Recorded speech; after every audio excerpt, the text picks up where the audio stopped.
Could all roads lead to God? To some people, the idea that all religions are basically the same seems a nice idea. And certainly some people look at the similarities that do exist at a surface level and take this as evidence that the religions must all be essentially the same. However, I suggest to you that as nice as these ideas might seem, this simply isn't the case. If we were to take a look at the world's major religions and consider them one by one, it wouldn't take long to realize that the differences aren't in the superficial things.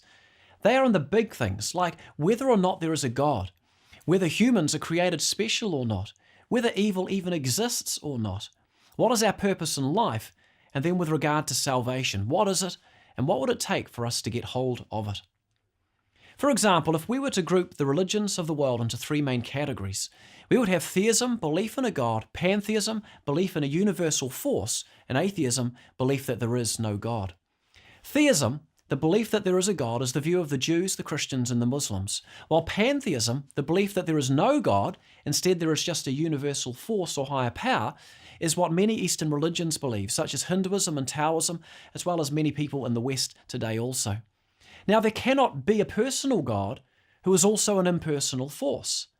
Either God is personal and knowable or not, and either he is a God or he is a force. These views are majorly different. It can't be both.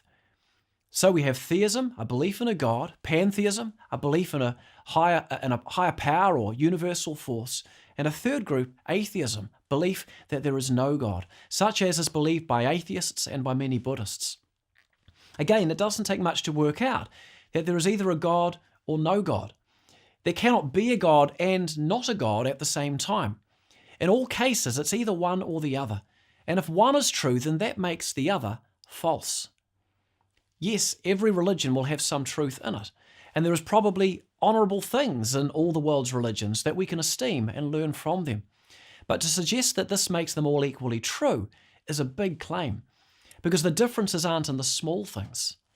The question was, could all roads lead to God? Let me put it this way.